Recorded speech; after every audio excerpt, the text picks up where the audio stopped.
Good evening, everyone. With the time being 6 p.m. on Tuesday, July 21st, 2020, I'll call this meeting of the Webster School Committee to order. As a reminder, on March 12th, 2020, Governor Baker issued an executive order modifying certain requirements of the open meeting law to enable public bodies to carry out their responsibilities while adhering to public health recommendations regarding social distancing. The executive order relieves public bodies from the requirement in the open meeting law that meetings be conducted in a public space that is open and physically accessible to the public, provided that the public body makes provisions to ensure public access to the deliberations of the public body through adequate alternative means. In this case, we're utilizing Zoom, and we've listed the information for joining the meeting on the school district website.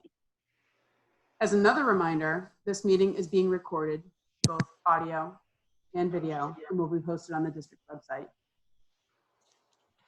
The first item of business is the approval of the June 22nd, 2020 minutes. I'll entertain a motion to approve those minutes. So moved. Second. There's a motion and a second. Any further discussion? Hearing none. Lori, would you pull the committee? Member Naparata, Yes. Member Blythe, Yes. Member Millet, Yes. Member Adamopoulos, Yes. Chairperson Siddiqui.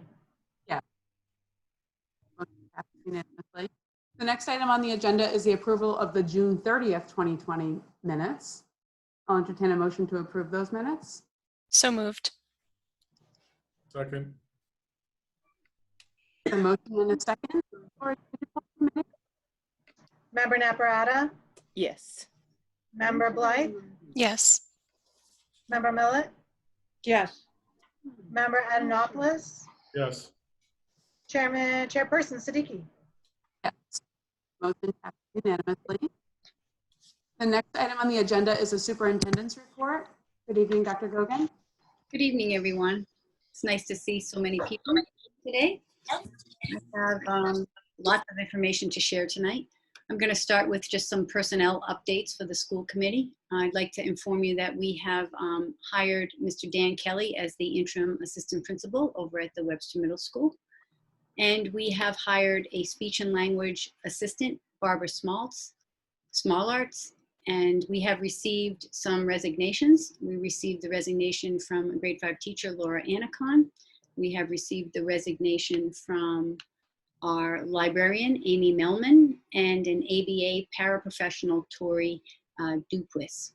We are in the process of hiring a new ELL teacher over at the high school. That position will be going to Marco Rego. We're in the process of hiring another foreign language teacher over at the high school. That is Valeria Roberts. And we are in the process of hiring an ELL teacher over at the Webster Middle School, and that position is going to go to Chrissy Maliti. I'd like to give you an update on grants. Our grant allocations for FY21 for Title I, Title II, Title III, Title IV have come out.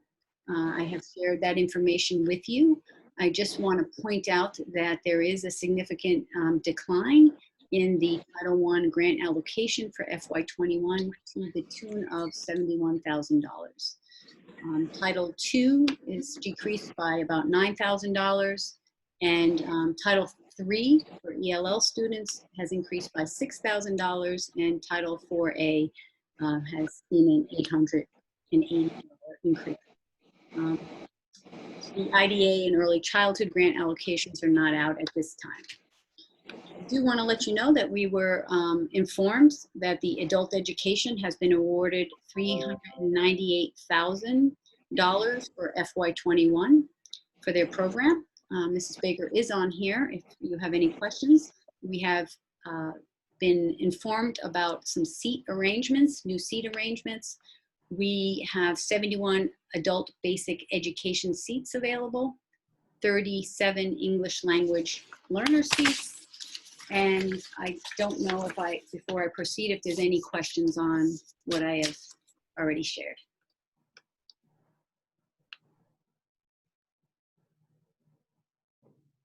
Okay. I will continue. I wanted to let you know that the reopening committee has met several times, July 6th, July 9th, July 13th, July 17th. You have to bear with me. I'm letting people in as I'm speaking.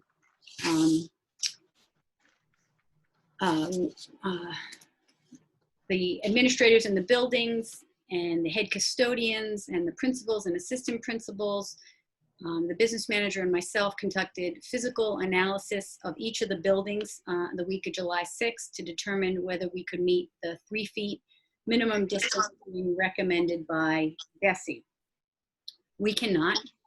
We are presenting 3 model contingency plans, all subject to change tonight, later on in the meeting, for your feedback and hopefully approval. Ongoing conversations are in process with our unions. You will see tonight also on the agenda that we have received letters of request to bargain. We look forward to those conversations as we continue to work collaboratively with everyone to navigate through this very difficult time. I do want to let you know that many hours have been spent in producing a plan that you're going to see tonight that possibly can change, and many hours have been spent thinking out of the box on how to make school work again for us in this very unprecedented time. I will talk more about the reopening later on in the agenda, but I just want to give you a quick update. The superintendent's virtual conference, virtually. Can I just ask that everybody mute a second?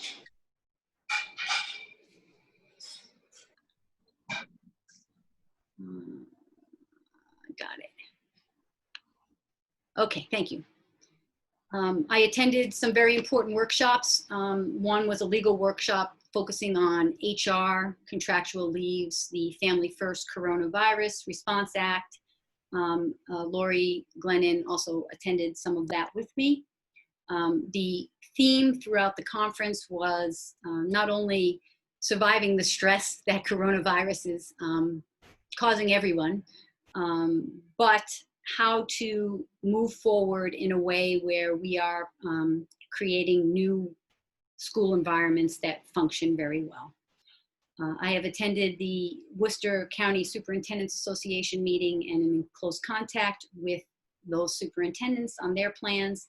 And I continue to have conversations with the commissioner. I will be participating in another meeting with the commissioner tomorrow.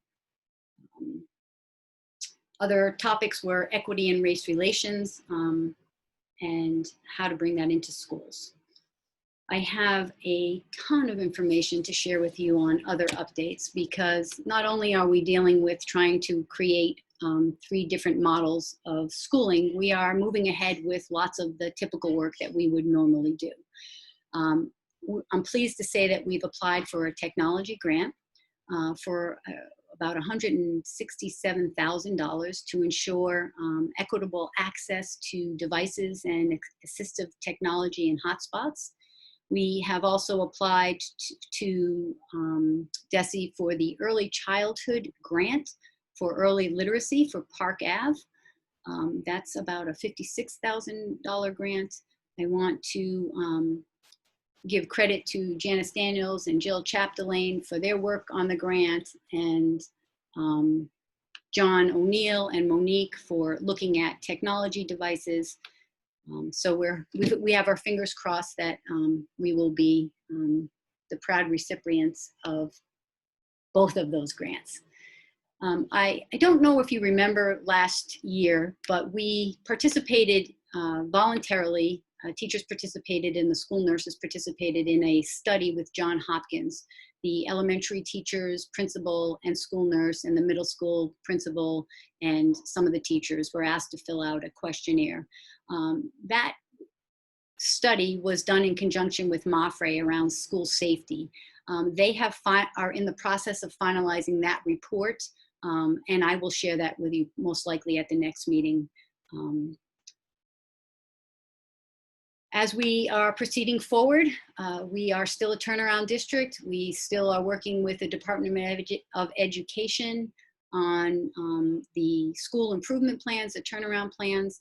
The central office team, the Director of Student Services, Director of Curriculum, and I met with the SSOS team to kind of talk about how our remote learning went and how they could help us with moving forward. We anticipate that there will be more meetings with them, with the principals at the middle school and the high school starting in August once we know what direction we're going in. I'm pleased to let you know that our summer schools, special education, Title I, and the PASS program are all up and running remotely smoothly. We do have 4 of the 6 special education programs with some in-person time. The students are coming in for 2 days a week, and so far, so good. Am I going too fast? Okay. I do want to let you know that MIAA has pushed back the fall season to September 14th based on new data with the coronavirus. More information will be forthcoming. Since the governor has opened up phase 3, we've been having more administrators and administrative assistants back in the office. Still limiting our physical contact, still doing as many remote meetings we can, even though when we're in our office, and we're balancing that with an occasional remote working, but things are going well. Planning ahead, we are in the beginning phases, which normally we would be done, I will be honest, with our professional development district opening, and what we're doing for the first 3 days. So we have some outlines, and of course, the COVID-19 world has changed what we need to train staff with. So tonight, later on in the agenda, I'm going to be asking you to adjust the school calendar so that we have more time with our staff, so they are properly prepared. And on a very, very, very positive note, I am just thoroughly pleased with the way graduation went on Saturday. It was absolutely wonderful to see our students in person and to see the joy on their faces as they walked across our makeshift stage. It went extremely well, better than I had anticipated, and I want to give a shout out to everyone who worked with us on making sure that happened. The high school custodians were rock stars. Lisa Fifield, the principal, and the rest of the graduation team, everyone really put their best foot forward. And like I said on that day, nothing could get in the way of Webster Pride, and nothing did. So, and that concludes my report.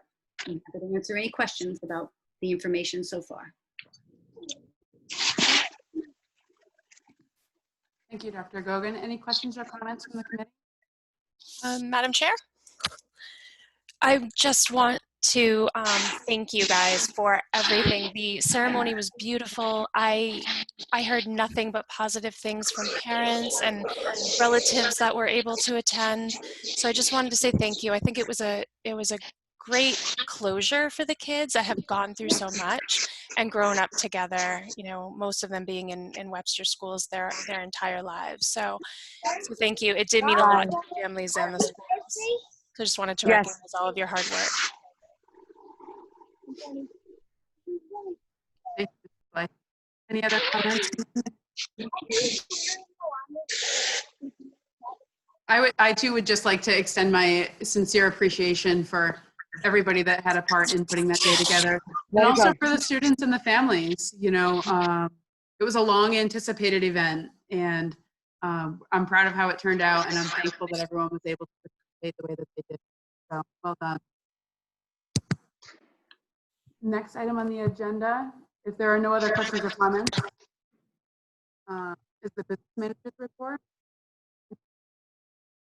Thank you, Mr. Siddiqui. Can everybody hear me okay? Yes. Yeah, okay, perfect. First item is school building committee update. Right now we are in just a waiting game until the meeting in early August. I believe it's August 3rd, I think. 3rd or the 6th, I'm drawing a blank here. We'll be going for the OPM panel review. All the documentation has been submitted, so now it's just a wait and see until then. I will keep you updated as soon as we have any additional information on that. Second item under my reports is the boiler project update. I am happy to say that we have finished the abatement process of the boiler project. They came in, they worked for about 2 to 3 weeks.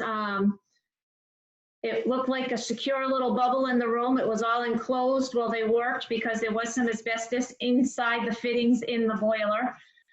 So they cleaned it, removed it, cleaned the air. So I don't think you've ever seen such a clean boiler room right now if you walk in there. It looks pretty empty with one of those big units removed. And the next process should be starting within the next couple of weeks, where they'll come in and they'll start the additional piping and installing the new boiler. So we are pleased that we didn't find any more asbestos. I know the companies coming in was concerned about some of the fittings going around the piping. So I had a company come in and test them and everything came back clean. So we should be good to go with that. And there's no questions on the boiler project. And then in other updates, food service is continuing to operate throughout the summer, and participation has remained pretty steady, right around 350 daily meals served. We have been informed that they are doing a remote review for summer food, so programs still continue and program reviews still continue, so we will be going through that. It's just a different process where we're uploading lots of documentation to them that they're reviewing, so they're not going to be out on site, but I will keep you apprised of that. And then just transportation, we're working with the bus company again, waiting for additional guidance from the Department of Ed. But they have a current student list and we are approaching it as, you know, we're going to do our bus routes as normal, like we were in school, and get a full route going, and then it's easier to scale back and reduce depending on how we proceed with our school models. So we are working on that with the transportation company. And we are just waiting for guidance to come out from the Department of Ed to help us proceed further. And I just wanted to give, again, the custodians a huge shout out. I've been meeting with them quite a bit. They're moving a lot of furniture. I think I've been told on a couple of occasions that we've never had to move this stuff in 1 year or 2 years, never mind in 1 year. So they're tired, but they're working hard and they never complain. When we ask them to do something, they are never complaining. So I can't thank them enough for all their hard work and the work they did at graduation. That was a wonderful day on Saturday. So I just want to thank everybody, and I want to thank the guys for their hard work. And that concludes my report. Thank you, Mrs. Kimberly. It looks like the next item on the agenda under old business is the FY20 budget update. Would that be you again? That would be. So I am in the process of closing out the budget. We are actually almost done. We've been working really hard at getting things encumbered and paying bills and closing accounts out. So I'm hoping at the next meeting, I'll be able to bring you a final report. As you know, we've talked about having some surplus monies this year as we were moving through the budget with COVID happening and being out early. We had some special ed savings. So we had made the decision early on that we were going to try and prepay tuitions to get a jump on next year because we don't know what the budget's going to look like next year. So we were able to do that. We had about $500,000 that we were able to prepay in collaborative. And we also purchased some PPE to help us get through the summer and early into next school year. And that's about it. We've got about $4,000 left in there that we're just encumbering for loose end bills. And then I'll be cleaning up the budget. But it certainly has been a different kind of year and a challenging kind of year trying to project forward, not knowing what our budget's going to look like, trying to preserve some of that school choice money that if things come up short next year, we have those pockets of money that we can potentially touch and have, because a lot of this stuff is one-time revenue that we don't know that we're going to have again. So we're just hoping to put us in a good position moving forward. Mr. Perangeli, are there any questions or comments from Mrs. Perangeli?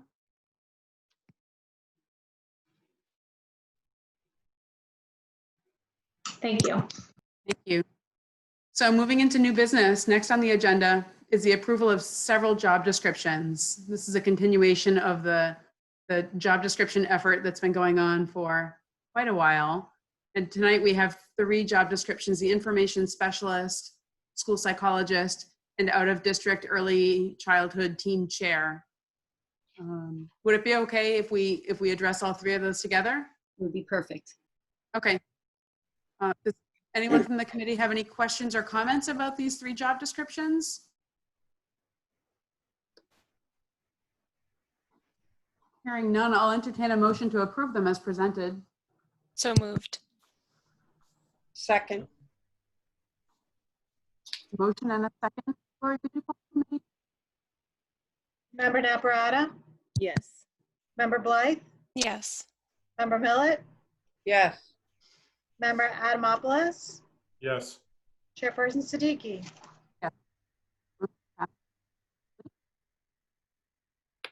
Next on the agenda is surplus items. Is it Mrs. Perangeli? Yes. Sure. You should have a copy of a library reading log from the middle school. They spent this part of the school year going through the books and outdated material, and they would be a surplus according with 30B. Most of these things are old CDs, cassettes, VHS. I believe Miss Gelino did talk with Park Ave for any materials that could go over there when she was reviewing. So this is just surplus items that we can no longer use. Are there any questions or comments from the committee about this? Hearing none, I will entertain a motion to declare the attached list of items as obsolete and direct the business manager to auction off, donate, or otherwise recycle or dispose of these materials in conjunction with Mass General Law 30B. So moved. Second. We have a motion in 2 seconds. Lori, could you poll the committee, please? Member Naprata, Yes. Member Blythe, Yes. Member Millet, Yes. Member Adamopoulos, Yes. Chairperson Siddiqui. Motion passed unanimously. And then the next item on the agenda is the acceptance of a donation for Webster Public School students' meals. Dr. Gogan? We received a donation. I'm going to toss it to Mrs. Perangeli. She knows the details and oversees the food programming, so I want her to speak to it. Thank you. So last week was a 3-year anniversary of Cynthia Johnson's passing, and I met with the family and we had a nice memorial for her. And her mom, Evelyn Apagas, approached me and stated that she had received some money from the Greek church. They're assisting their parishioners with food and programs that they have going on. And she said she wanted to forward her donation over to the school department to help purchase meals for our students in Webster. She knew the school department was very near and dear to Cindy's heart. And, you know, Cindy just loved the kids and wanted to take care of all of them, and always spoke with her family, and her family was very involved, you know, with Cindy and the community and working together to try and improve things. So she, you know, passed along the donation and said she wanted to go for student meals at Park Ave, I believe she put, and we told her we'd make sure that we get the food into the right hands of our families. So. Are there any questions or comments from the committee? One On comment. behalf, One sorry, comment. go ahead. Webster Pride. On behalf of the committee, I'd like to extend our thanks to Mrs. Apagas for her generous donation. Much appreciated. So I'll entertain a motion to accept the donation. So moved. Second. Motion and a second. Lori, could you pull the committee, please? Member Blythe? Yes. Member Naprata? Yes. Member Millet? Yes. Member Adamopoulos? Yes. And Chairperson Siddiqui. Yes. Motion passes unanimously. Thank you. So the next two items on the agenda are related to bargaining. Dr. Gogan, would you like to handle those together or separately? Well, they're separate items, but we can handle them together. Okay, I can speak to both of them. And okay, we have both union presidents on tonight. I have received notification from the WEA Association and from the Paraprofessional Instructional Assistants Association of their request to bargain.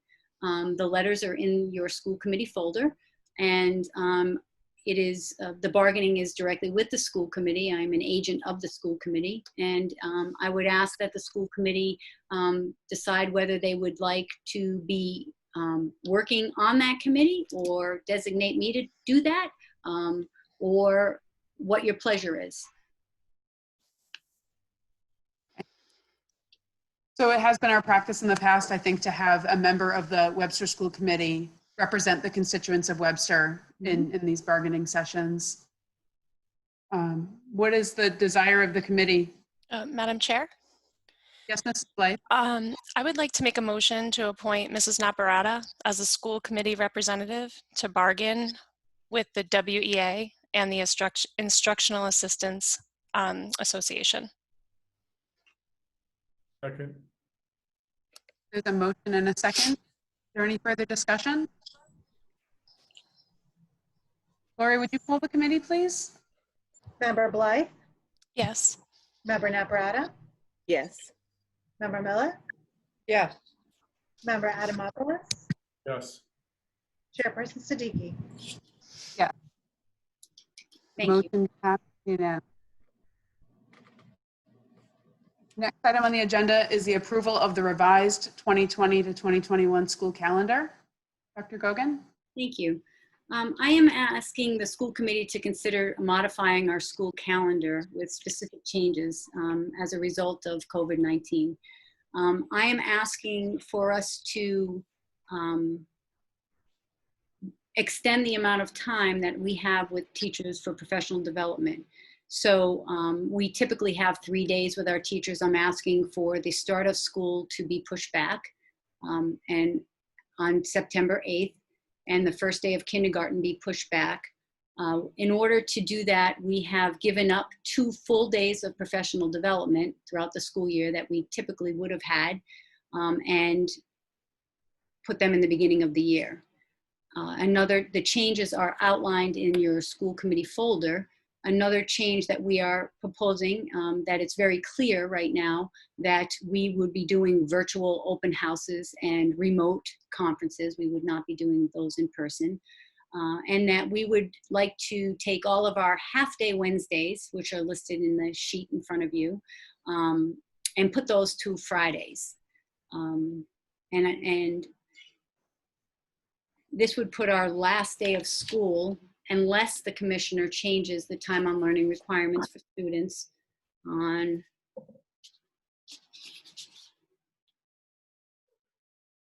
June 18th. I have had many conversations with the commissioner, and he is looking closely at time on learning. So the changes would be, again, providing us the much needed time with our staff to acclimate them to a new normal is basically what we need to do, and push back the first day of school. This model does not, this calendar does not speak to what type of model we're going to have for learning. I want to be clear on that. When we talk later about the 3 contingency models, there are some adjustments with Fridays in particular that will need to be approved by the commissioner. So that's not included here.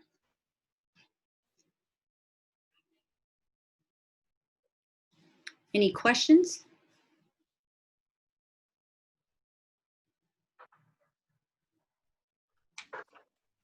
If there are no questions, I will entertain a motion to approve the revised school calendar as presented. So moved.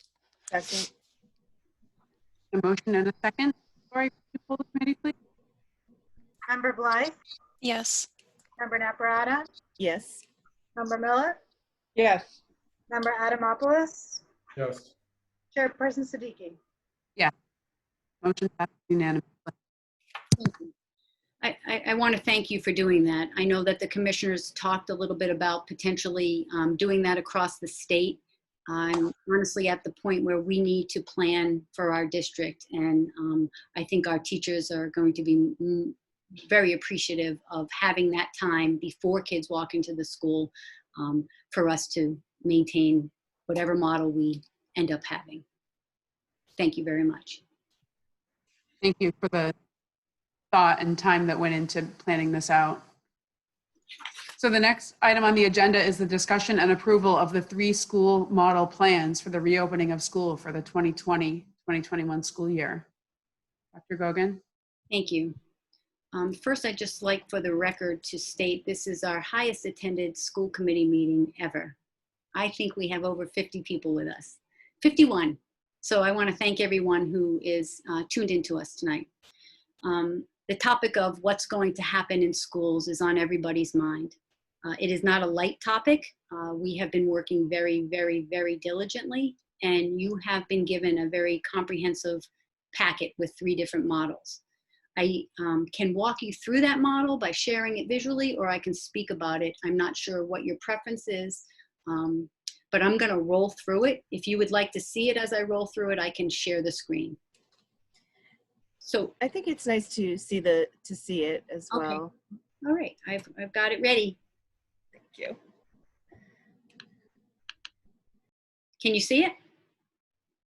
Can everybody see it? Yeah. Okay. Do you see the whole thing, or do you see part of my screen? The I whole mean, I thing. see the whole document. Okay. You're in between 2 pages right now. So this document I'd like to send out to our families tomorrow was put together in a very easily understood language for our families, and kind of is a realistic view on where we are and where we need to go. My plan tonight is to go through this document and walk you through all the pains and hours, and then at the end make a recommendation to you so that you know where I personally stand as the leader of this district. You know, there's a letter for families, and the letter for families is reminding families that we did the best that we could, and we did a very good job with our remote. There's a shout out definitely to all of our teachers and all of our administrators for picking up the pieces in a very quick fashion. There are 3 models that we are being tasked to create: an in-person model, a hybrid model, and a full remote model.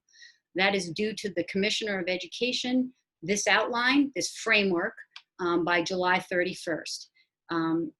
It's crucial that everyone understands that these plans have been created without the following important information: a final budget for FY21, guidance from DESE on transportation, athletics, extracurricular activities, facilities, and operations.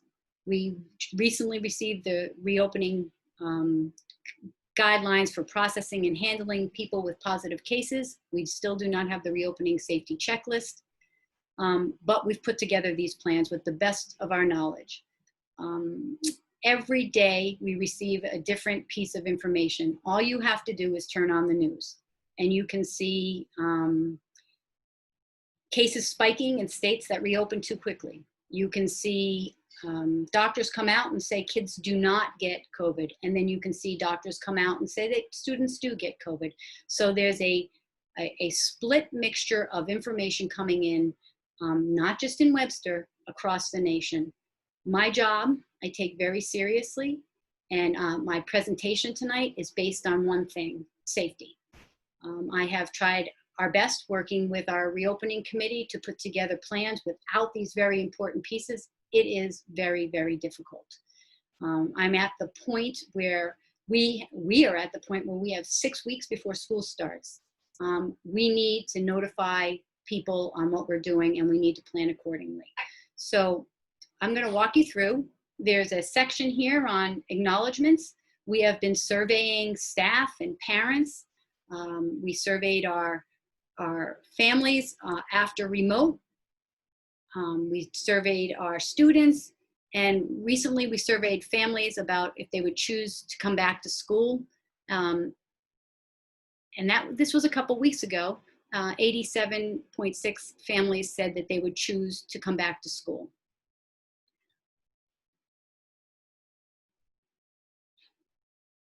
We have recently sent out a paper self-addressed mailed survey for families to find out if they are going to rely on transportation, if they need internet access, or if they're opting out into remote learning. And we will be collecting that data from every student's house so that we can plan accordingly. So this section goes on, I'm not going to spend too much time on this.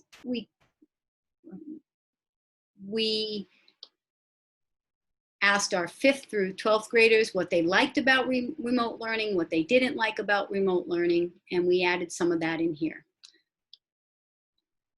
Part of the COVID-19 plans is to have leaders at all the schools. The COVID-19 designated leaders are the principals, the school nurses, myself, Mrs. Perangeli, and Mrs. Barris. And we have had a very large reopening committee who have met to talk about all of the plans that you're going to see tonight. And here is the list of everyone. As you can see, it's a broad spectrum of stakeholders in our district.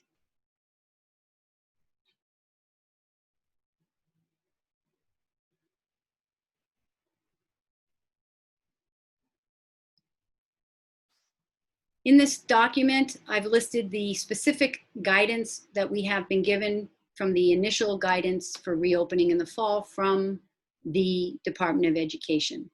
All students, grades 2 and above, are required to wear a mask all day. Students in kindergarten and grade 1 should be encouraged. The commissioner has expressed to superintendents that school committees can make policy to enforce kindergarten and first grade students to wear masks if they so choose. This goes on to detail that mask breaks should be taken throughout the day. And it goes on to talk a little bit about the physical distancing requirements. The CDC has recommended a 6-foot distance, and the World Health Organization has recommended a 3 feet. Once again, conflicting information. So I want you to know that as we've been going through all of this, we've taken an earnest effort to try to meet that minimum standard.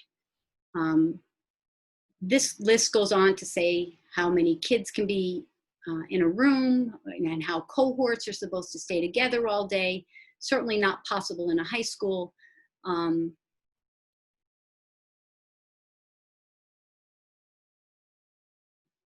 And what we need for nurses, isolation rooms. So before we get into discussing each of the models, regardless of any model chosen, the number one important thing is that we have additional time for staff to understand that the new normal of school is going to be very different. Questions like, how are we really going to keep students in masks all day long? How are we really going to enforce keeping the 6-foot minimum between students? As you all know, school is an active environment, and kids are physical beings, and it is very, very, very difficult for them to stay apart from each other. So the training and establishing a new code of conduct, a new way to communicate to kids without negativity, without saying, stop, wait a minute, don't go near him, don't go near her, needs to be developed by the adults.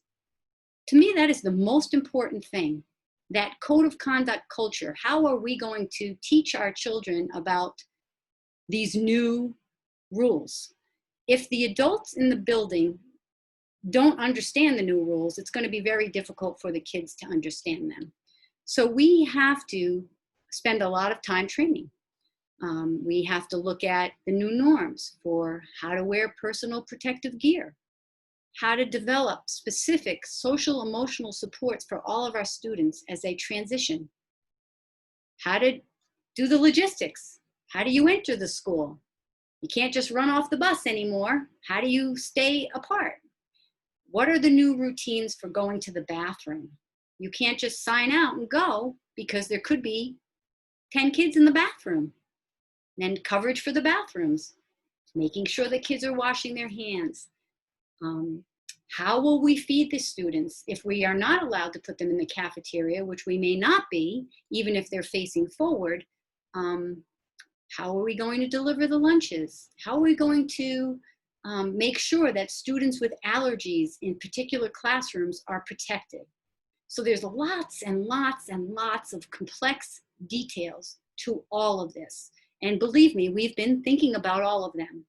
So before we even bring the kids back, we need to have a lot of this information structured and communicated with our staff.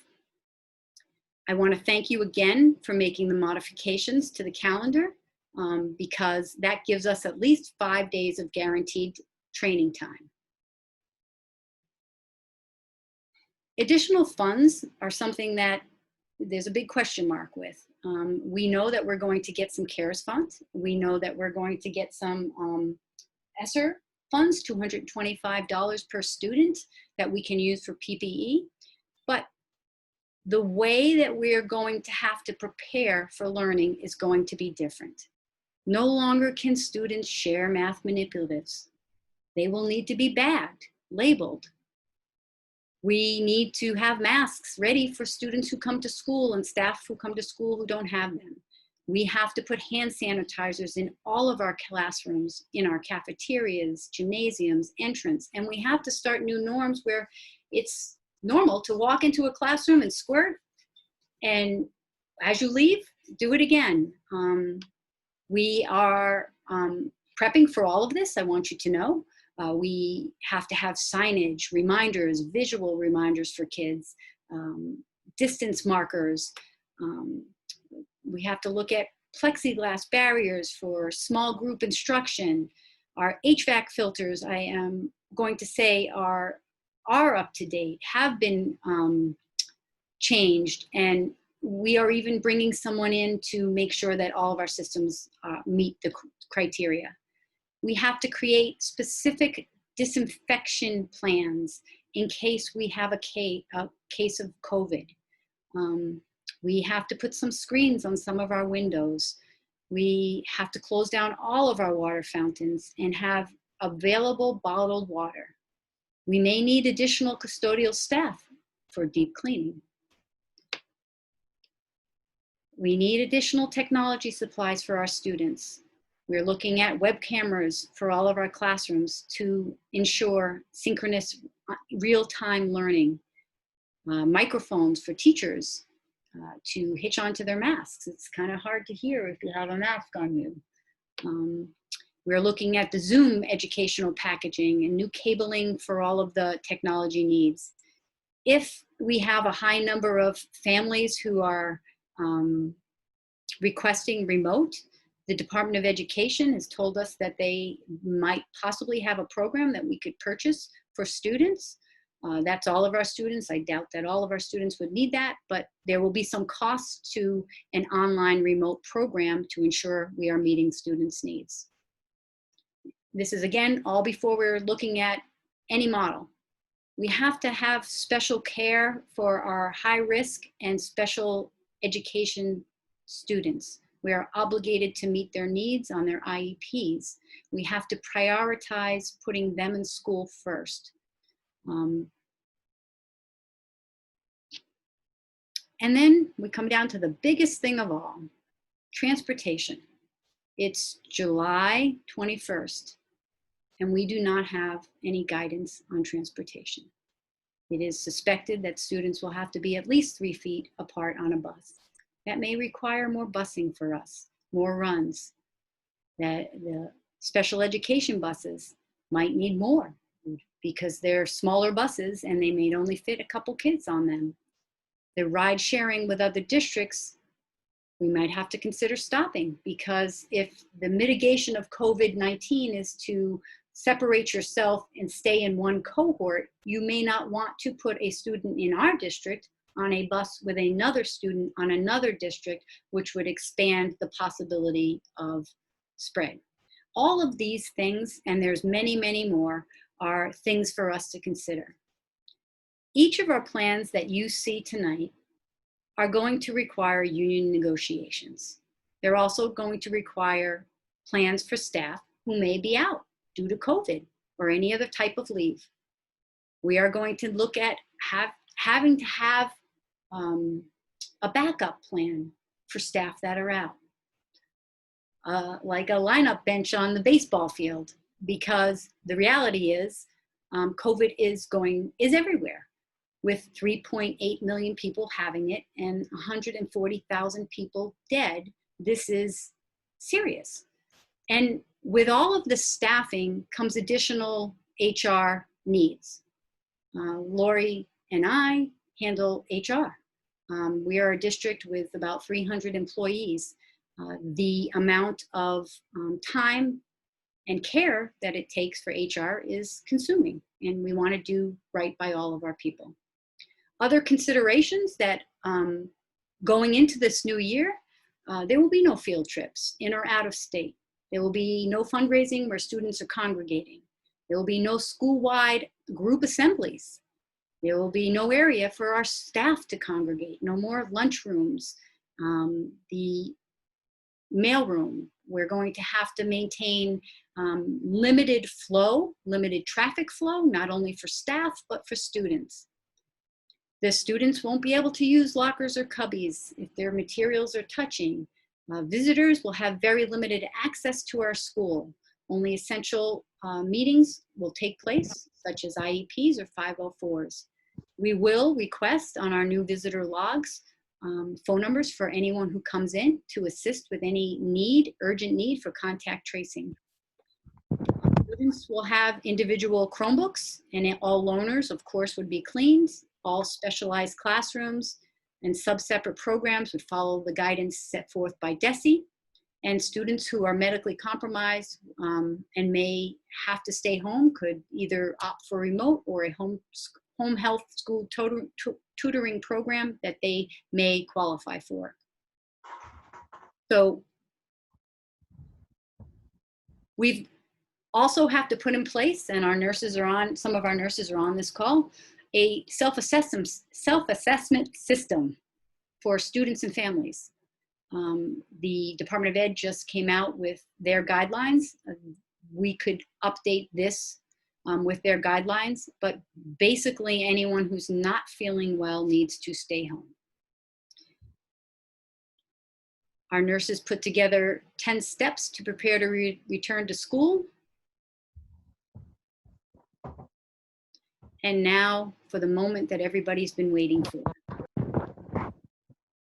We, on July 6th, we got the school guidance. We actually put our heads right in it, thinking we can get all of our students back, and we had that attitude, we can do this.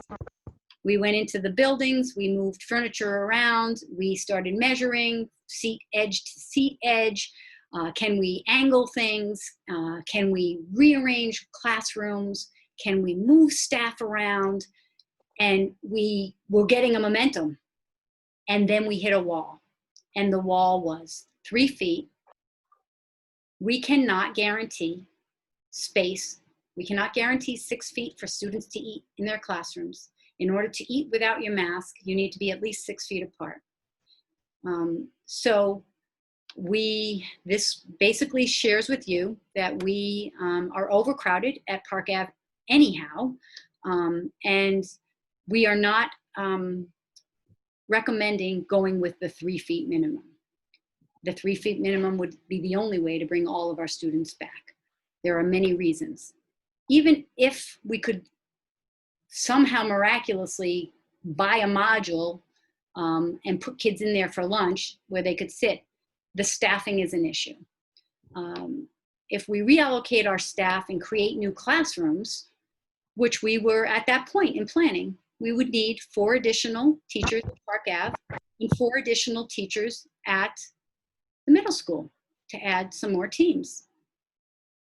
We would be pushing all of our specialists out of their classrooms. We would be tasked with taking our Title I staff who are funded through Title I money and trying to find that money in our LEA budget to pay them, because we are not allowed to supplant and use that Title I money to pay staff to be classroom teachers. And also, if we were to do that and use CARES money, we would not be following through with our original plan, which is an important plan to remember, the Student Opportunity Plan, where we would be hiring additional special education teachers, a 0.5 ELL teacher at the middle school, and a counselor at the middle school. That plan would be negated. I do point out here that there are staff, administrators who have concerns that the CDC guidelines are not being followed with the 3 feet minimum, and that even parents have reached out to me with that. Basically, in a realistic world, children cannot survive in a 3-foot space. And it would be very hard. And there are many high-risk students who need that physical movement. So I'm reporting tonight that we are unable to do the in-person full students all back at once plan. Before I move on to the hybrid, are there any questions? What am I doing wrong with it?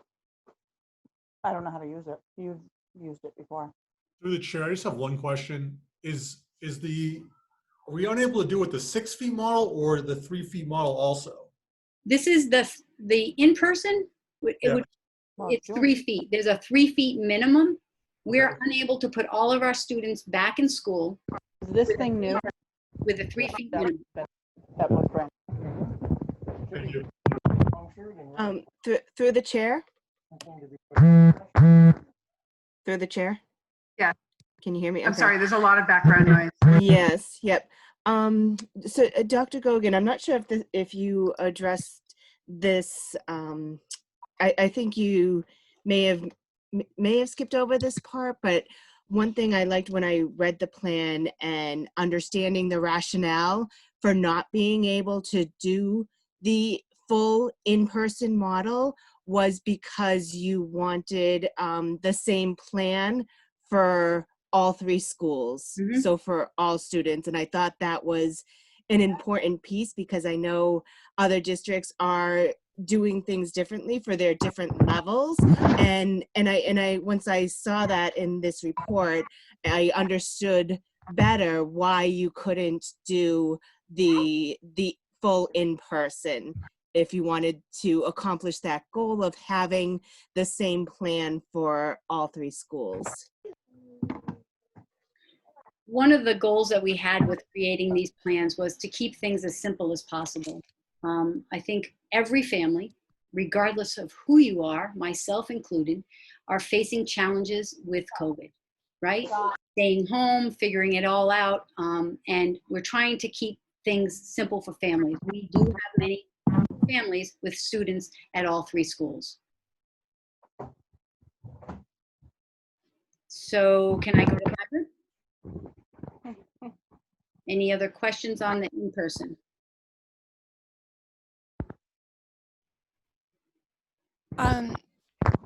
Madam Siddiqui, sorry, Madam Chair, or Madam Siddiqui.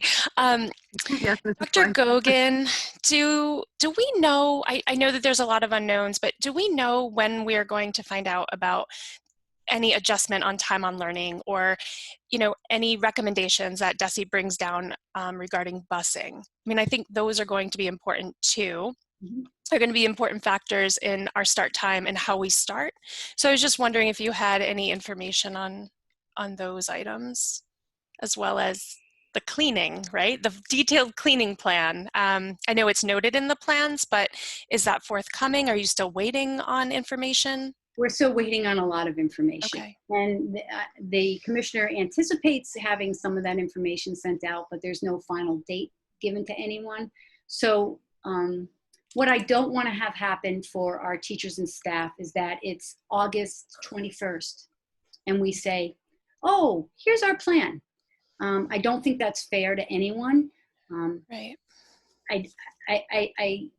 I understand there are challenges with getting the information to the districts, and but I think we have done the best that we could with the information that we have to produce these plans. So moving from an in-person where we cannot fit all of our students, even with the 3 feet minimum, because of the lunch requirements, eating, you need to be at least 6 feet apart. We looked at the hybrid model next. And so we talked about different versions of hybrid, and the reopening committee has also had a lot of input in this. We looked at this model, where we would have Group A coming to school for in-person learning on Mondays and Tuesday, and they would be doing remote learning Wednesday, Thursday, and Friday. Group B would come in after the custodians cleaned on Tuesday night, and we've ordered special machines for them. And so they do a cleaning. Students come in, Group B, Wednesday and Thursday, and they do remote learning Monday, Tuesday, and Friday. Group C are our special education high-risk students who meet specific criteria based on their high needs to come into school from Monday through Thursday, and they participate in remote learning on Friday. This remote learning plan would require the modifications to the calendar that you have adjusted. It would require that staff come to work Monday through Friday. And Fridays, this is where the commissioner would have to approve this. Fridays would be half days of remote learning for all students, and the remaining half of the day would be for teacher planning and communication with families. Remote learning and the balance of having kids in your classroom and remote learning is quite a heavy task. So what we're suggesting, which we're in conversation with the union about, is having web cameras in the classrooms so that whatever you're teaching, the students at home are seeing. Now that doesn't mean we want students to sit in front of the computer for 6 hours. There's going to be movement breaks and go work on this. Again, something that teachers need to plan. This plan would require a very specific divide of our student population in half, looking easy. It would be easy at the elementary and the middle school at classes and breaking the kids in half and then looking at their families. A little bit more difficult and challenging at the high school to split the kids in half, to keep our families on the same schedule. Also, the busing schedule would require, we need the information from DESE, a food distribution plan, which is in process, because in a hybrid plan, we would have students in school that would be eating in their classroom and students at home that we are obligated to continue to feed. So we would probably continue our drive-through with this model. Again, all of this takes a lot of planning. We would need the detailed cleaning schedules on Fridays or Saturdays, having the custodians or come in to do cleaning. And again, approval from DESE that goodbye snow days, we can turn them into remote learning days, and approval from DESE to decrease our time on learning. With this hybrid model, it's important to note that we would not be meeting the time on learning requirements at the elementary or high school. The elementary is supposed to meet 900 hours. They would be meeting 824 hours for grades 1 and 2, 836 hours for grades 3 and 4. They would exceed the kindergarten hours of 425 because it's a full day program. The high school would meet 941 of their required 990 hours, and the middle school would meet and exceed time on learning.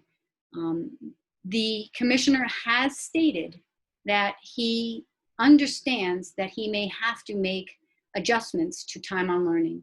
I'm not sure if he's going to make those adjustments case by case after he reviews the plans, or if he's going to make a sweeped statewide adjustment. We've been told to stay tuned.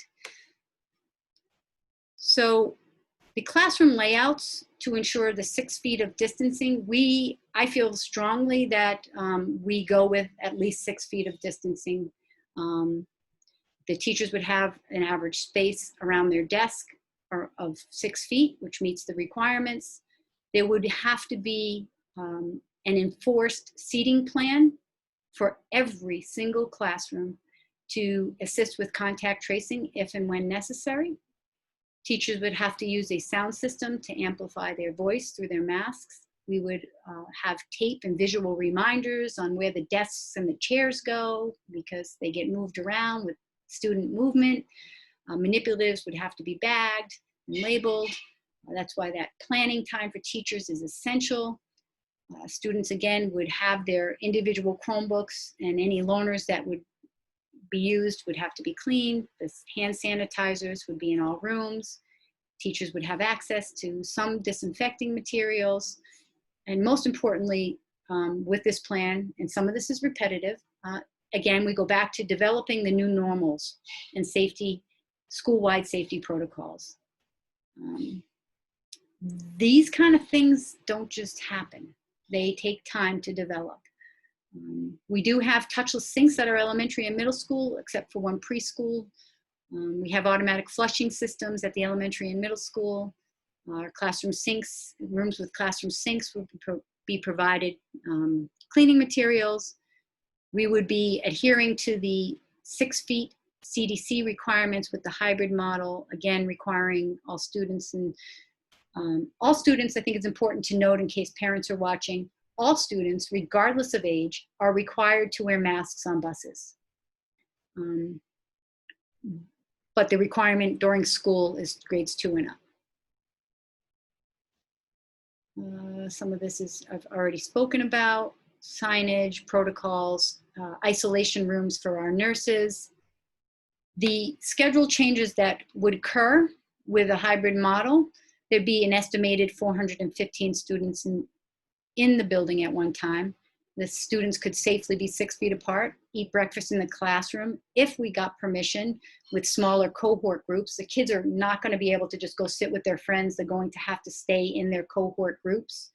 We're going to see if they can eat lunch in facing one direction, 6 feet apart. We're hoping, and we have Mrs. Parmley and Mrs. Peterson attending some webinars on developing peaceful playground activities for specific cohorts to get outside and have some sort of recess. We're hoping that we can do that in a safe way where kids are not all going to the playground. They're going almost like a field day to one area to do one activity with their cohort. We're hoping we can do that. Some specialists may go into the classroom. If we have the web cameras set up, this would alleviate the need for the remote group to log on and off. But I would imagine that students would need to go to the art room to use art. So some of these things are in progress. The library would be replaced with our counselors teaching social skills and addressing some of the emotional needs that are going to happen with our students coming back to school. That's at Park Ave. Our small groups would still occur for Title I, ELL, and special education. The middle school, we'd have about 300 students, very similar to the elementary school, where the counselors would be replacing library with social skills development. In the new schedule at the middle school, only grades 5 and 6 will be going out with their teachers, and they will be staying in their cohorts. Instead of the kids moving in middle school, teachers will, on the teams, the teachers will move, so there's less movement with kids. And then Bartlett High School is a very different entity. There will be about 200 students in the building at a time. Our breakfasts are grab and go, and they will be eaten in the classroom. with 200 students, we can adhere to the 6 feet minimum in the cafeteria with students facing one direction. There's no possible way in any high school to have one cohort group stay together all day long because students have individual courses. So they will be moving. So that's another reason why it's important to only have half of them in the building. There'll be less bodies. And again, the hand sanitizer and their hybrid model schedule would need to be negotiated because it's in the teacher's contract with a drop schedule. Special education, as I said before, there are special requirements. Those students would need to come to school more frequently. Their needs would be met individually. And that's the hybrid model. Any questions on the hybrid model? Madam Chair. Dr. Gogan, has guidance given any direction or weighed in at all on how the children are going to be, split up on hybrid days? Is it going to be alphabetical? I mean, I know that it's going to be based on, do I have a sibling? And so I get that piece, but is there a process around it? Or is it, go ahead. It's important to know that every class at pre-K to grade 8, you're either on a team. So you're going to have to look at your schedule, who's in your classroom. There may have to be some movements of students to keep families together. So you literally have to split a class in half because you have to take half the kids to fit in the classroom. So there's a lot of work with all of that to be done. That's why I'm kind of wanting to have a plan so that work can be clearly done very thoughtfully and then clearly communicated. And that clearly communicated piece takes time. So that would be the elementary and the middle school, splitting the classes in half and then configuring kids to make sure they get to school. And the high school is going to have to kind of do it maybe alphabetically and then take a look at how many kids are in each course.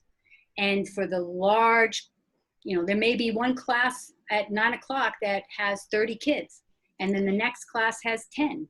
So they really have to dig deep into that. Again, that takes a lot of time. So that would be our approach. The approach with special education and high-risk kids, there'd be a criteria that students have to meet and a clear criteria based on their needs. Thank you. Through the chair, if I may. I have a question just because obviously there may be moving back and forth between the different models. I don't think it's touched in this letter here, but what happens if someone does actually test positive in the hybrid or the full, everyone in the schools? Are we shutting down the whole building? How long are we going to have to shut it down for? And would that affect the other 2 schools about how they go about with their days? It all depends on contact tracing, and there's the new protocols that I put into the school committee packet that outlines what we have to do. The Board of Health obviously would be involved.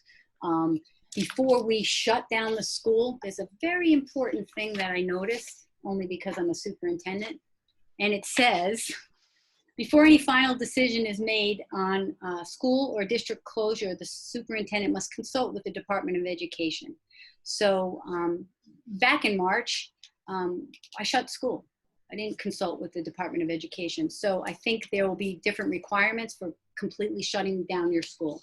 There's a very detailed information in here about how many days, and we would have to close the school for at least 48 hours. If there's a positive case, and I'll call it contamination for a lack of a better word, we need to leave that area set for 24 hours before the custodians clean it. Then it has to be cleaned, and then we have to sort of follow these set guidelines.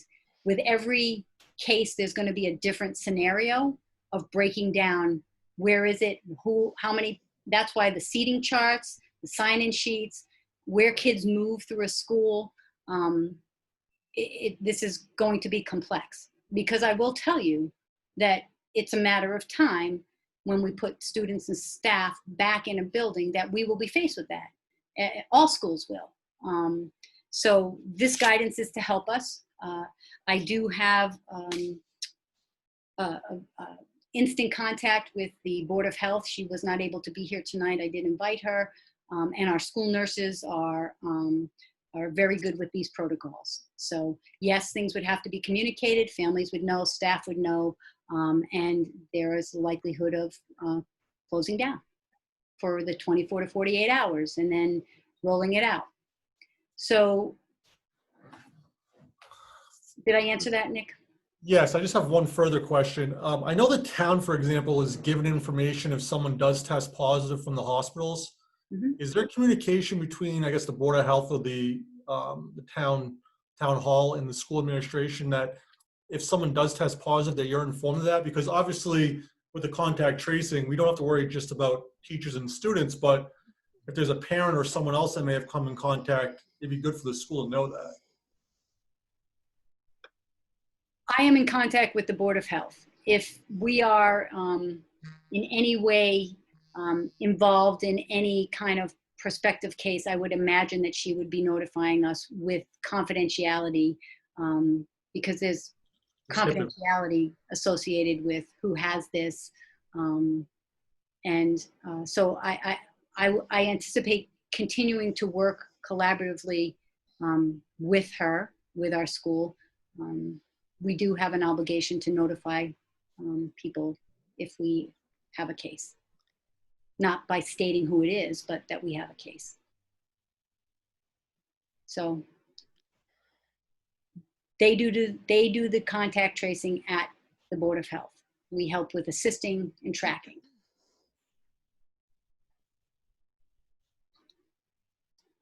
I do have one more question. I apologize. I know today the MIAA, came out and said that sports will be reinstated potentially mid-September. With middle school and Bartlett, being in a situation where they're possibly fully remote or fully hybrid, do we have a plan on how, to get these students back to school if, say, you have a student athlete and they're on the Monday, Tuesday hybrid plan. So they're in school so they can go to practice or a game after, but then you have the other half that may be at home those days. And I know it just came out today, so you probably don't have a plan, but I'm just throwing that out there because I know parents are going to ask. That's going to be, one of the questions that we hear from parents as committee members. We have been getting, I know I have been getting a lot of questions asked by parents, and I know that will come up. So I'm just throwing that out there. Through the chair, I know transportation is such a question mark and an expense that we might struggle to cover, but maybe something like a reverse late bus to pick up students to bring them to the school for the after school practices if they are able to happen. I have a question. Can anyone hear me? Sorry, yes, I can hear you. Yes, go ahead. How far off are parents going to have to wait? I know that this is just being discussed now, but to potentially get their child's schedule, if they have multiple children, to plan ahead for daycare purposes. Because some parents will obviously be working full time, and with the hybrid model, especially the younger kids in the elementary school, daycare is going to have to be figured out. Can I ask who's asking the question? This is Mrs. Kalnin. So just wondering, because I have, well, I guess as a parent as well, because I have 2 kids in the middle school and 1 child at Park Ave. Through the chair, can I answer that? Please do. Thank you. Thank you. First, I just want to say that there's been no final decision on any plan here. And that we certainly understand that everyone needs to plan. The complexities associated with all the two viable plans, the hybrid, and we haven't talked about the full remote yet, would require to make sure that we have the schedules done. And that all takes time. So if we're going with a hybrid model, that's going to take a lot more time to look at busing and getting that information. So we're trying the best that we can. We have literally, and I mean literally, been working nonstop on this. So I'm sorry. Okay, I'm sorry that we don't have the answer, but we don't. No, that's okay. Thank you. Through the chair, just to the superintendent, would we be trying to keep families with multiple children in different schools in the same 2-day period? Absolutely. Okay. Yep.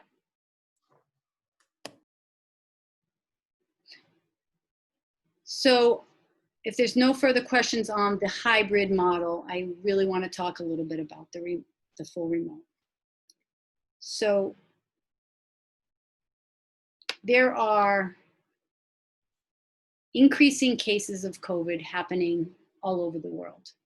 We're up to 3.8 million. I'm not trying to be a Debbie Downer. Please don't take it that way. I'm just trying to be a realist. There is nothing more important than the safety of our staff and our students. And this is what has been very, very challenging with all of this. We're being asked to get back to a normal when we don't have the information or the supplies to ensure that everyone's going to be safe at this point. I mean, I'm not talking PPE supplies. I'm just talking broadly. So in the last week, we have heard of summer school programs that teachers have worn their PPE and contracted COVID. We have heard that teachers were working together and one died in Arizona. We've heard that there were a teacher who was told that they tested negative and they went to work and then got a call and said, you have it.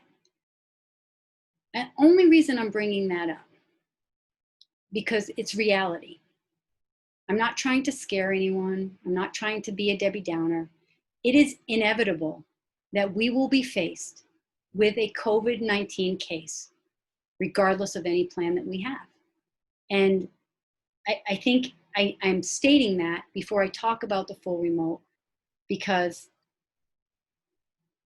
different information has come out this week than last week that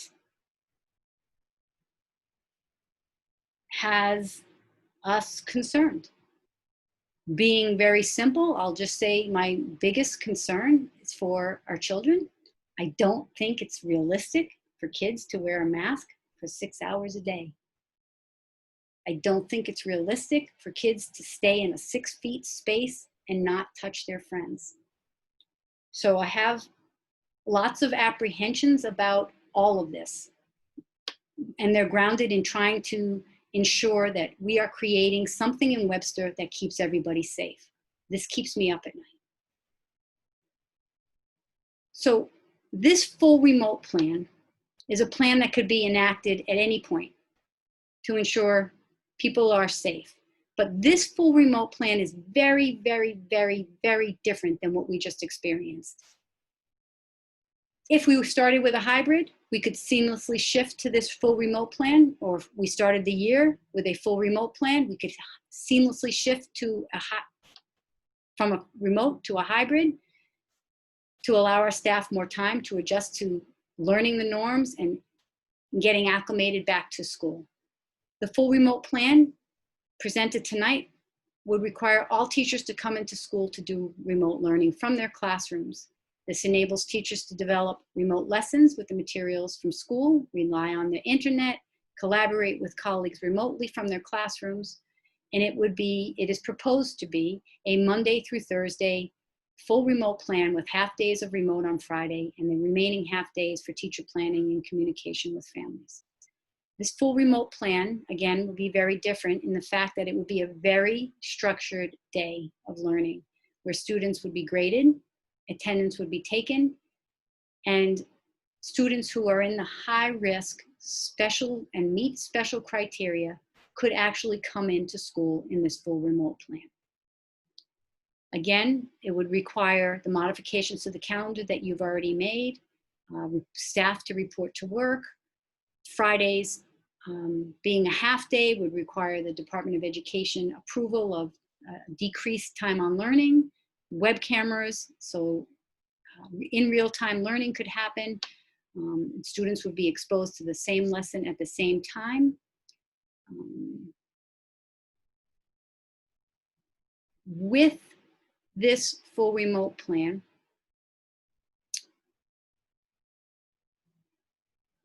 teachers would be able to come back into school and prepare their lessons and get acclimated back into a routine of meeting their students' needs. And they could even have students sitting in front of them, those high-risk students. And that's our full remote plan.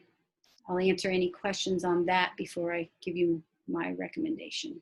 Oh, I forgot to show you. These would be draft schedules of what the full remote plans would look like at the elementary school.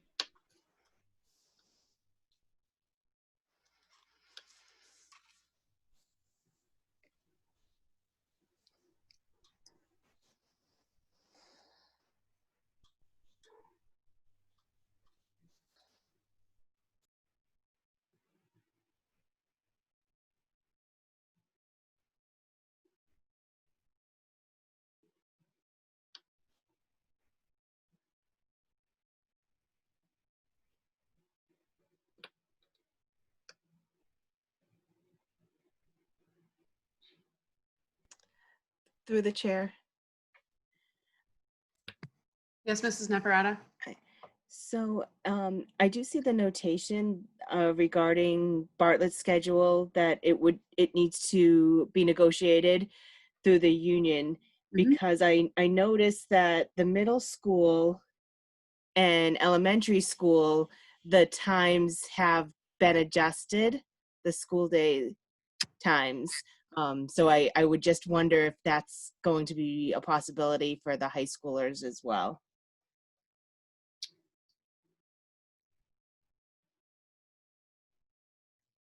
Mrs. Naparata, can you be more specific about the changing of the time of Park Ave? Oh, I'm sorry. I was looking at something else. Okay. You're right. All right. I apologize. That would need to be negotiated, the high school schedule, because it's not a dropped schedule. So with any of the plans, there's complex planning. And tonight, I'd like to just give you my recommendation at this point in time on July 21st with the information that I have. I think I know my recommendation tonight is to make sure that everyone stays safe. There is a lot of anxiety about returning to school from anywhere from parents to students to administrators. If we were to start school in a remote model for the first 2 to 3 weeks and reassess, that would give our staff time to come in, plan, get acclimated to a new normal. And like I had said, there would be special education students and a subset of a small group there to do the trial run of what the new school day is going to look like. Because it's going to be very different. From the minute students step on a bus, they're not sitting next to anyone unless it's a brother or sister. To the minute they get off the bus to enter the school, they're going to have to maintain 6 feet of distance walking down the hallway. And we're coming up with creative ideas. Mrs. Parmley has thought of, like a rope that kids could hold on to walking into your classroom and potentially staying in your classroom all day and eating lunch in your classroom and only taking your mask off. I think there are going to be many challenges, and what I'm advocating for is time for our staff to get acclimated with this new normal. Because I do think, and I know that students learn from the adults. So I would prefer to have my staff come in and get acclimated and feel comfortable with the new setting before they're being tasked with actually physically having a whole full or half of a classroom in front of them. So that's my recommendation at this point. I know I've talked a lot, I'm sorry. A lot of information, I think, to wrap around. You know, in previous meetings, I've acknowledged the logistical challenges related to reopening our schools. It's clear that this issue is so complex and it involves so many factors, not the least of which being consistent information or guidance, right, from DESE. And, you know, I think illness prevention has been at the front of everyone's mind, but there are so many dimensions to wellness when you think of whether it be our students or our staff. And I think mental health is just as important as physical health, whether it's balancing the effects of being at home for this period of time with the amount of anxiety that comes along with the prospect of returning to school, or the anxiety that parents may be feeling if their kids are going to be remaining at home. So, I mean, the plan is very comprehensive. It addresses both the health and safety of staff and students. We're in a tough situation. Important to note that we are working on getting, and learning isn't just attached to a computer. So that's where the teacher planning comes in place. Even though we'd have a structured schedule for the day, kids would have to work and, you know, do things independently. We are looking at tablets for the kindergarten and first graders. We're looking at materials that kids would need at home. And certainly the high risk kids that don't have the supports, we'd have to look at that as well. So I just know that a code of conduct in a school, the new culture, the new norm that we have to develop has to be fully understood by the adults before we bring the kids in, or we're not going to be successful. So that's the reason I'm leaning towards starting with a remote learning. And because the data is changing. The data on all the states that have opened up is changing. I don't want us to be the guinea pigs. At any point, we can move from a remote learning to a hybrid. What starting with a remote does is gives us more time to plan. And I understand that parents have concerns with wanting to get their kids back, but we want to do it right. So that's where I'm coming from today, July 21st. Madam Chair. Yes, Mrs. Blake. First, Dr. Gogan, I wanted to thank you and your team. These plans are very comprehensive, as Madam Chair has stated. And I fully understand your reasoning to begin with, you know, with the full remote option. And our country has seen a very high number of cases. You know, I think it's important to look at the data in Webster. And, you know, I mean, I haven't been following it like I used to be, you know, oh, every day are there new cases, you know. Now I think they're doing it, the website is putting it up per week. And they've been pretty low. You know, I think it was 4, 4, and 5 the past few weeks. And I certainly respect the wishes of you not wanting to be guinea pigs, because I don't either. The safety of our students and our teachers is very, very important. But I'm concerned that if we don't start out with a hybrid, or we don't go to a hybrid very soon after school starts, that we won't. That people, you know, it'll just be, oh, this is working, so why don't we do it? And I do think it's important to get the children back into school, their mental health. I've seen a lot of children regressing, not so much with education, but with anxiety, social anxiety. I just feel like we need a baseline, right? We need a beginning point, and then kind of go from there. So like I said, I respect it. I'm on the fence. I'm just struggling because I want to make sure that we can get to a point, and we will, to go back fully. And no, nobody knows how soon. This is a crazy time. Nobody has the right answers. We're doing the best we can as a district, but I just wanted to share my thoughts with you on those, because as you know, as you guys have, this is all we've been thinking about, is what's going to happen in the fall. So I just wanted to share that with you and the other committee members. I actually think that we're going to go through a couple renditions of, whether even if we start with hybrid, I think it's a matter of time before we're faced with a case, and that we would close. And when you close, you go into a remote. Mm-hmm. I think we're going to have a roller coaster ride. And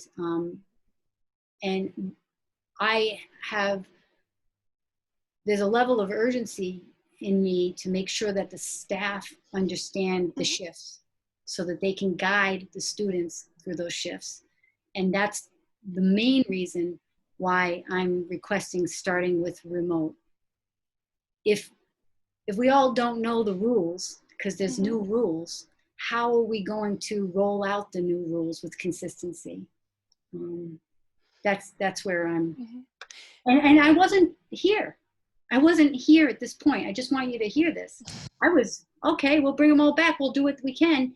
And then I was, okay, let's do hybrid. And the more data that's coming out, and the fact that summer schools have been open for just a couple weeks and we're seeing things popping up, makes me very cautious. And I feel a tremendous amount of pressure to do the right thing on behalf of the staff and the students. So that's all. Yeah, I understand. What is your vision, right? So where do you see us, 3 weeks after we open? Do you see us reassessing? Do you see us reassessing after 2 weeks? Kind of walk me through what your vision is. You always have them. So we were very, very, very successful during the remote learning time, because what we did was we communicated like nonstop, and by week we assessed our data on Mondays, Wednesdays, and Fridays, and we had ongoing communication and set out goals. That's what's so frustrating with this whole thing. We don't have the data, and the data could change. Hey, we could go back in 2 weeks of remote learning and there's a vaccine and everybody says, hey, we're back, right? I think there has to be a reassessment periodically. 2 weeks of remote learning, let's look at where we're at. Can we bring more kids back in? Can we do this slowly? I'd rather go slow and steady. Some wise friend of mine once told me, you can't fly a plane without the wings. So you need to have everybody know where you're going. And that's my main concern. Can I chime in? It's Mrs. Callan again. Can anyone hear me? Callan. Yep. Hi. So I understand, wanting to keep everybody safe. Obviously, that's the number one goal. But just from a parent perspective, I had to listen to my 12-year-old daughter the other night cry about how she doesn't like remote learning. And she was kind of depressed, and she misses school. And she loves school. And I think that mental health is also something that we really need to also just take into consideration with these kids, because, sometimes they just don't get it, And another thing from a parent perspective, as somebody who works in the district, childcare, I have no idea if we go full remote learning, how I'm going to get my 6-year-old onto a computer with her class while I'm at school, teaching my own class. So there's so many things that go into it. And I know you've already, thought of these things, but I just thought I would throw that out there as well. You are absolutely right. The mental health of all of our students and our staff is something that we are in tune to. As you can see, regardless of the remote or hybrid, the counselors are going to be meeting frequently with students as a special. So where that kind of wraparound service and having the parents who have students that are really struggling reach out and contact the counselors at the school is crucial. That two-way communication. This is a tough time for everybody. Everyone's feeling like that. So, you know, we just want to be safe with how we roll this out. Madam Chair? Sorry, Mrs. Jeffers, is that you? Yes, it's me. I just Hi. want to say, I mean, I totally agree with the mental health of the children, but we also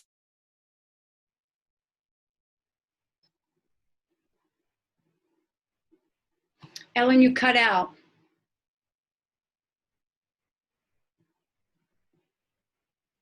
Mrs. Jeffers, we can't hear you. projected on the children. And Mrs. Jeffers, I hate to tell you this, but you cut out for most of what you said. Would you mind repeating it?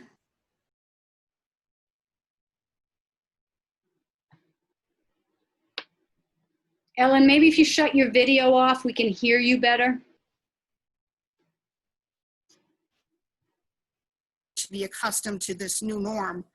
And if the adults aren't, if they're thrust into something that they're not comfortable with, those anxieties are going to be felt by the children. Mrs. Jeffers, we heard about half of what you said. I'm sorry to tell you. Yeah, I know. Can you hear me now? I can hear you now. Yeah. Okay. I'm not sure if you want to repeat the beginning of what you were saying. I heard the end.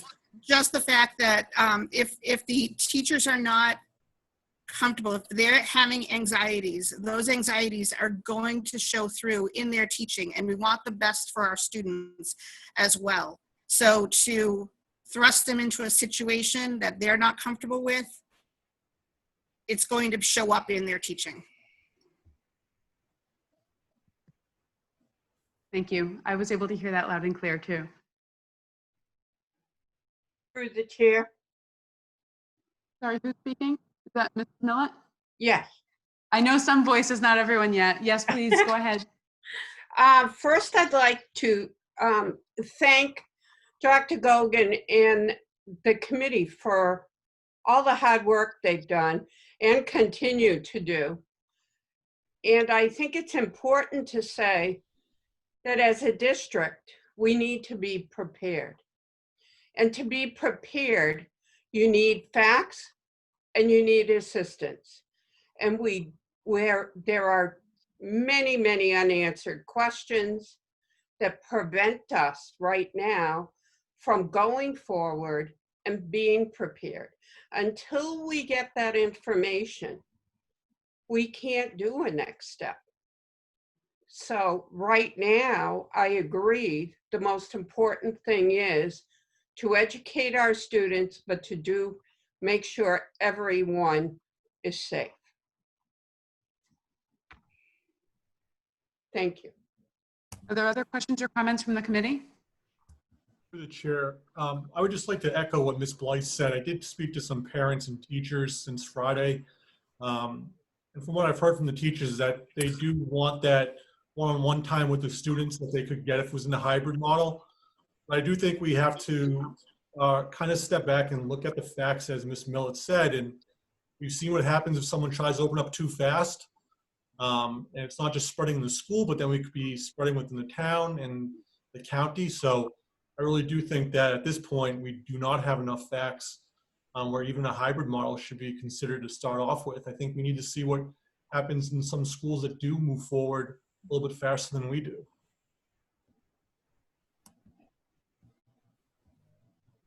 Great. Are there other questions or comments from the committee?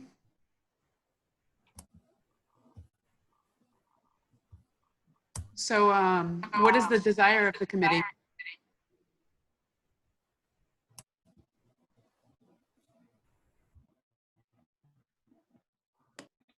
Through the chair. Mrs. Millett? Yes, go ahead. I think we should vote on the superintendent's recommendation. Second. Okay, I will entertain a motion related to the reopening plan. So moved. Well, I need the motion, so I don't want to feed it to anybody because I'm not sure where folks are going, but an example of the motion would be to, sorry, Dr. Gogan, did you want to say something? I do want to just say one very, very important thing, that regardless of your vote tonight, this plan needs to be approved by the Commissioner of Education. So I do want to state that. I believe he has the full authority over all districts at this point. So that's why we're submitting it. The fact that you would be voting on a plan tonight would enable us to fine tune one starting point and properly plan and communicate all these complex details that I've sort of talked about tonight. So I wanted to just put that out there. Thank you. Madam Chair, sorry, I just have one more question, just to, not to beat a dead horse, but just to clarify, Dr. Gogan. So say, you know, we vote to start out with this fully remote plan. And yes, we have so much information to still gather and pull apart and put back together again. When do you think is a reasonable time frame to come back together as a committee and reassess and see how it's going? I think the reassessment is going to be happening automatically. We have a school committee meeting in August, I believe August 26th. If we have remarkable data in August 26th, we could make a decision to do remote learning for 1 week and get the kids in. And then we have 2 meetings every month where we would be reporting back to you on how things are going. And we'd be collecting the data. I wish I had a magic 8 ball. I know. I just wish I could, because everyone's anxiety is high and this is an untenable situation. There's no easy solution. There's no easy solution. And so when there's no easy solution, to me, the best side to be on is on the side of safety. Madam Chair, Thank you. Yes, Mrs. Jeffers. I just want to say to Ms. Blythe that throughout the whole closure in the springtime, Superintendent Gogan, Dr. Gogan, was constantly in contact with the DLT and the unions. I know she and I and a couple of my members and Ms. Perangeli met weekly, and she had several DLT meetings, so she was constantly in contact with the all the principals and with the Board of Health and the nurses.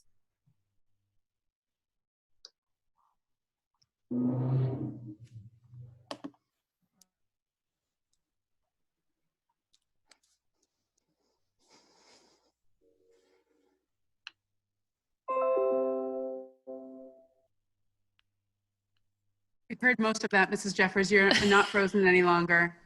I know. Reassessment would be weekly or daily sometimes, because we were in constant communication through the spring. Thank you. Thank you. Yes, she was fantastic at communicating to the school committee. We got updates all the time. Thank you. Through the chair? Is that Mrs. Navarrete? Yes.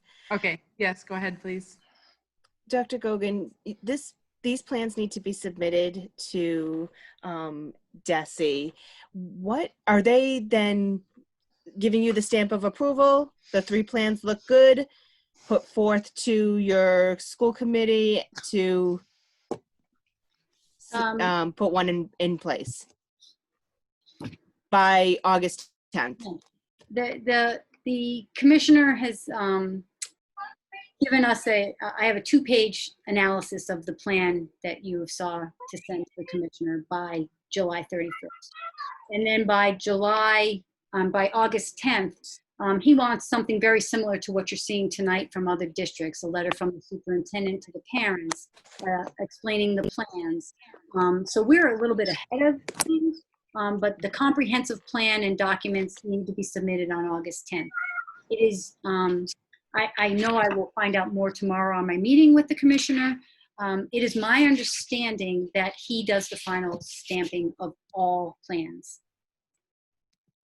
This final approval of this works, this doesn't work. So if we make a motion to and pass and we want the district to plan for the remote learning to start the school year. Is there a possibility that that could get derailed?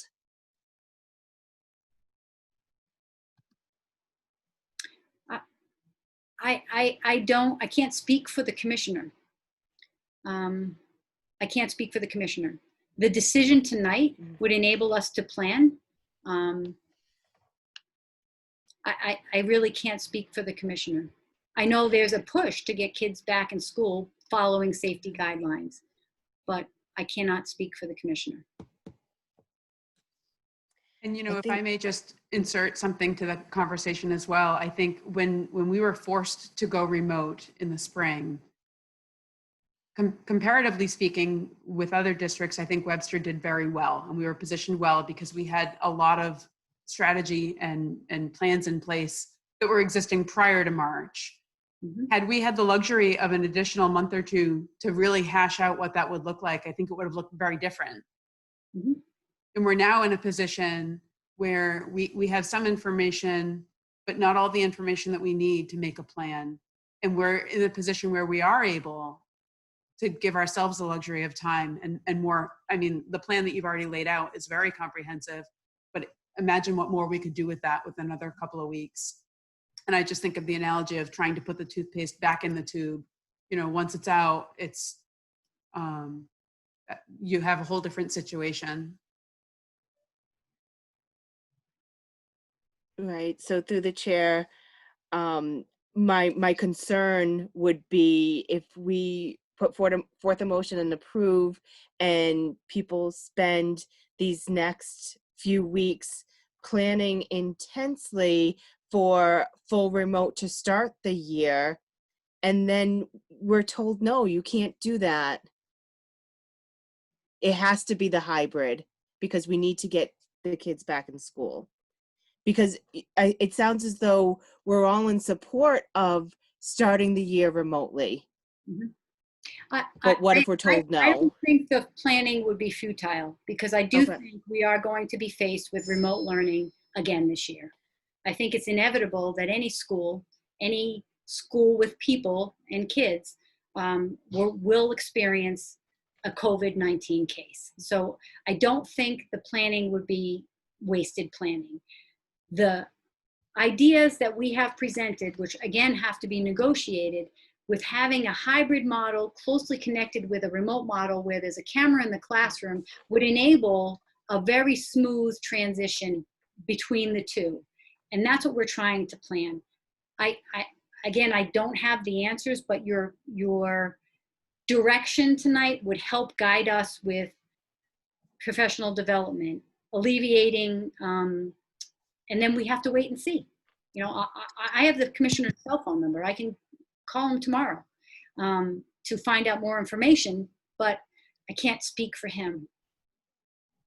I can tell you, though, that I can look forward and look at the data and tell you that the data is not promising.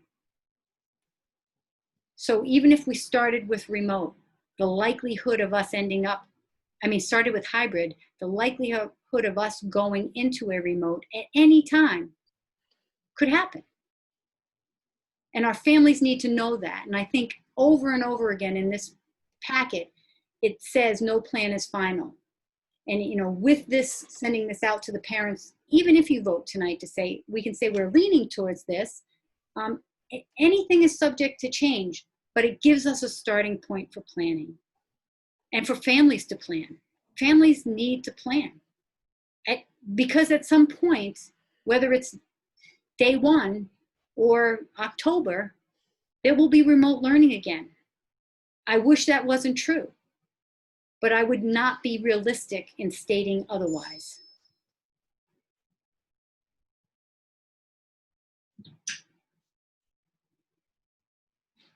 Are there any other questions or comments?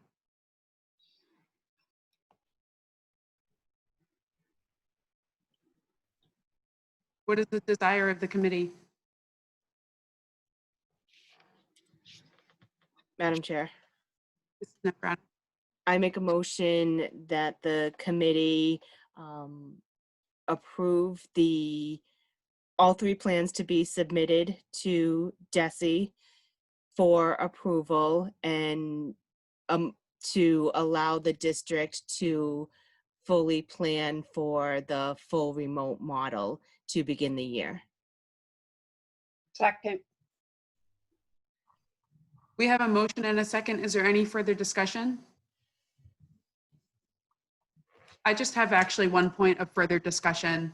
I wonder if we could put a timeline on I know that I've identified that we would review this on an ongoing basis, but I wonder if we would like to make a motion to or amend that to the having a set timeline opening for the first, say, 3 weeks remotely with a goal of then reopening in a hybrid model.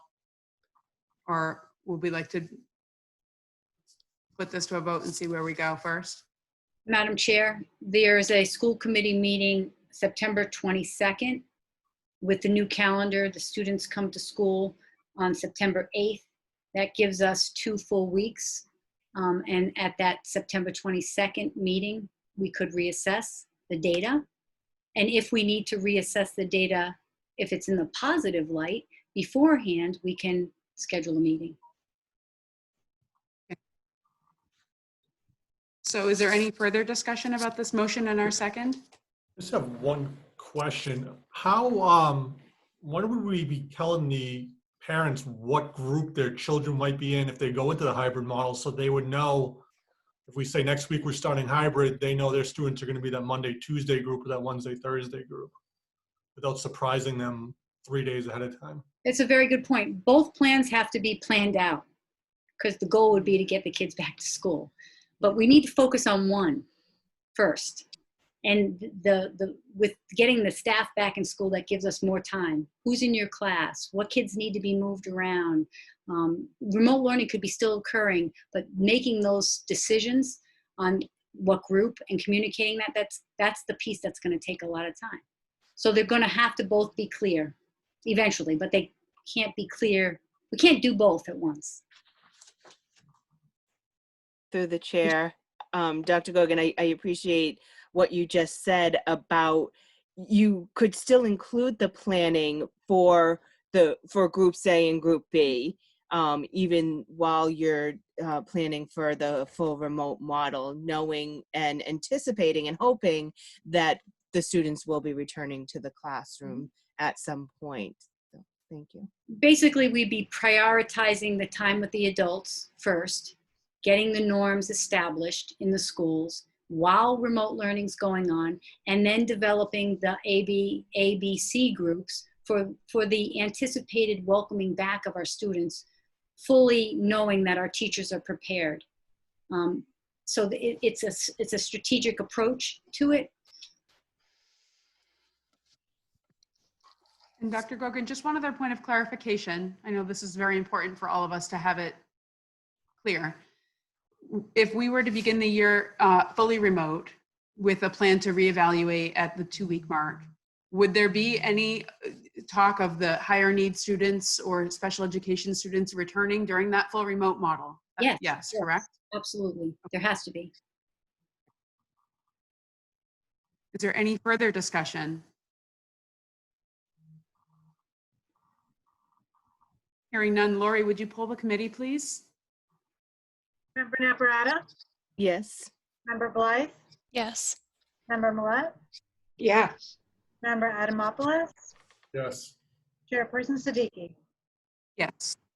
Motion passed unanimously. Thank you. So the next item on the agenda, I promise, is not nearly as interesting as the last one. It is the review, transfer, and signing of warrants, bills, payroll, and vouchers. Does anyone have any questions about the warrant? Payroll, anything? Hearing none, I will entertain a motion to adjourn. So moved. Second. Lori, there's a motion in a second. Could you pull the committee, please? Member Blythe? Yes. Member Naprata? Yes. Member Millet? Yes. Member Adamopoulos? Yes. Chairperson Siddiqui? Yeah. Meeting. Thank you. Thank you. Thank you very much. Have a Yeah. good night. And if there's any questions, please don't hesitate to reach out to me. Okay. Don't let this be the last school committee meeting that you all attend. It's nice to see everybody here.